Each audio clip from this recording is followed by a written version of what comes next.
Assalamualaikum dan salam sejahtera. Saya Madi, hos anda dalam episod Influencer at Japan kali ini.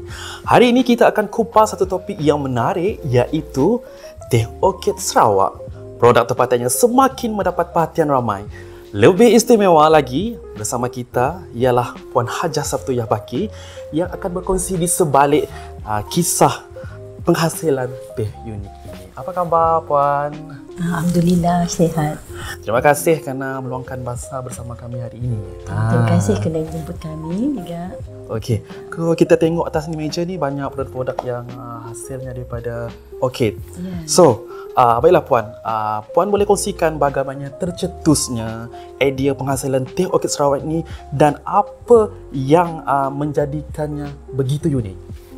Teh Sarawak atau dikenali dengan Teh Orchid Sarawak, dia diilhamkan oleh Dr. Hajah Tengku Abaroza, Tengku Abraham.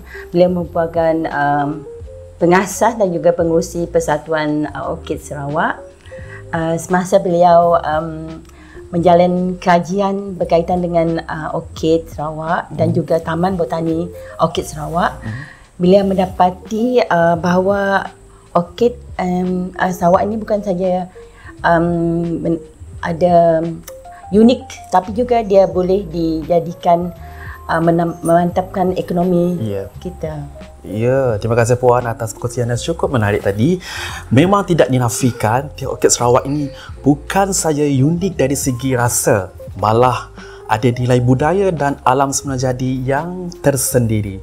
Sekarang ni saya tertanya-tanya, orchid bukanlah tumbuhan yang mudah diperoleh secara besar-besaran. Jadi, boleh tak Puan cerita sedikit dari mana sebenarnya orchid diperoleh? Adakah ianya diambil dari hutan semula jadi ataupun secara lestari ataupun juga daripada yang terancang? Okey, untuk orchid kami, pada mulanya kami menubuhkan orchid ni, kita menanam di rumah seroso dan juga dengan bantuan dengan sokongan agensi APPG and SDG, kami telah berjaya menubuhkan nursery dan juga melibatkan komuniti setempat. So alhamdulillah, dengan adanya nursery tersebut, dia memudahkan untuk kami membesarkan projek kami, tempat kami dan projek kami. Ya, menarik ya. Bagaimana proses mendapatkan orchid ini dilakukan secara lestari. Ianya menunjukkan betapa pentingnya keseimbangan antara pembangunan produk dan pemeliharaan alam sekitar. Tapi ada satu perkara yang saya rasa ramai pendengar juga ingin tahu, adakah semua jenis orchid ini sesuai dijadikan teh? Dan bagaimana rasa teh orchid ini berbanding teh biasa seperti teh hitam ataupun teh hijau seperti yang kita minum setiap pagi ataupun setiap petang? Okey. Tidak semua orchid itu dapat dijadikan teh. Walaupun banyak orchid yang tinggi nilai nilai perubatannya, tapi tidak sesuai.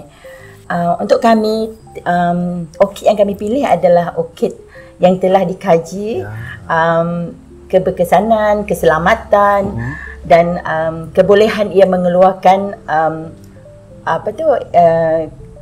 hasilnya secara berkala, sebab kita memerlukan dia berterusan.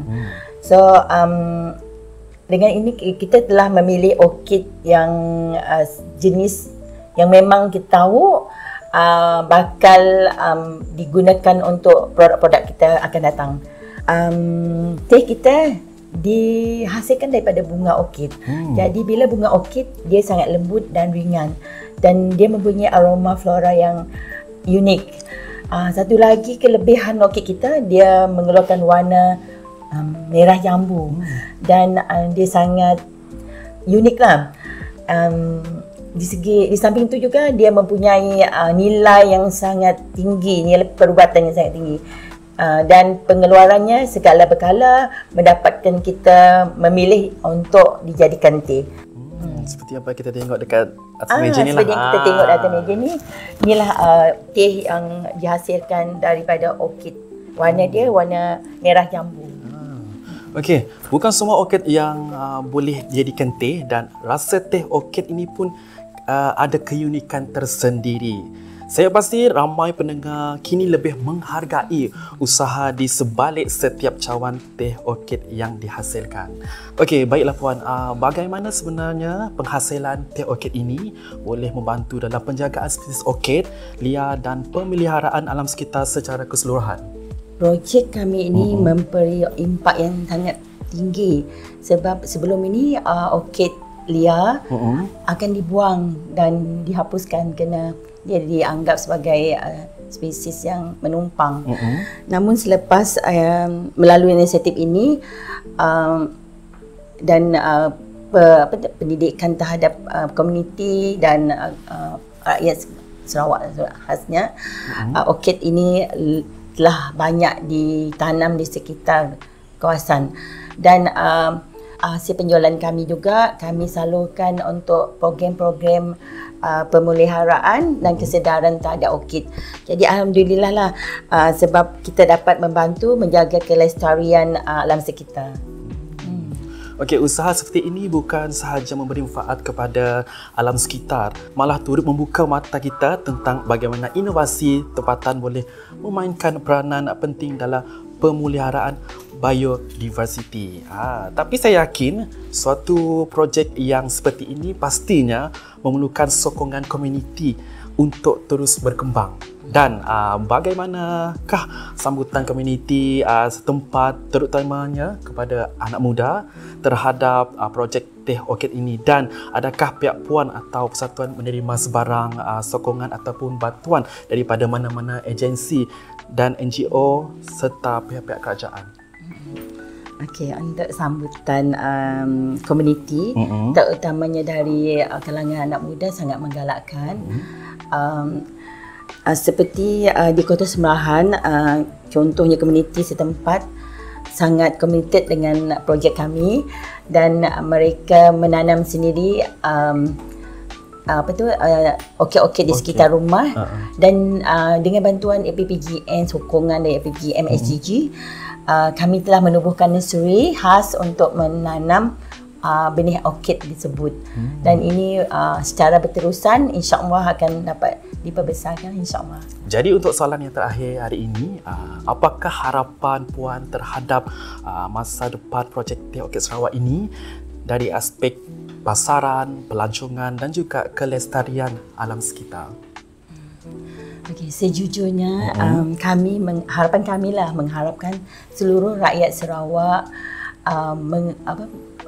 bekerjasama bersama kami, terutamanya dengan Seroso dari segi pemeliharaan, penanaman, pemasaran dan juga penyelidikan. Dengan cara begitu kita akan dapat membesarkan projek kita, dan harapan saya juga teh ni bakal dieksport ke luar negara, kena memandangkan pelancong-pelancong yang datang ke negara kita, ke negeri kita, mereka sangat teruja melihat alam sekitar dan biodiversitas kita yang yang alam semula jadi, menyebabkan kita boleh lebih jauh daripada itu.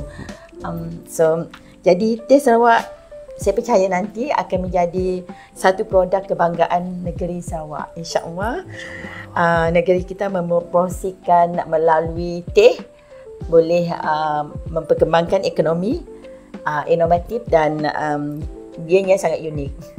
Okey, terima kasih banyak kepada Puan atas perkongsian yang sangat membuka mata dan menyentuh berbagai aspek penting dari inovasi harba tempatan hingga kepada pemeliharaan alam dan komuniti. Kami doakan semoga projek teh orkid Sarawak ini terus berkembang dan memberi manfaat kepada semua. InsyaAllah, amin. Terima kasih. Baiklah, sebelum saya mengakhiri sesi ini, saya ingin mengajak semua penonton untuk follow, subscribe, like dan share media rasmi Jabatan Penerangan Malaysia Sarawak untuk dapatkan isu-isu terkini, dan jangan lupa terus sokong produk tempatan serta sebarkan kesedaran tentang keunikan yang kita miliki di bumi Sarawak ini. Sampai kita berjumpa lagi dalam episod seterusnya. Terima kasih dan Assalamualaikum. Bye-bye.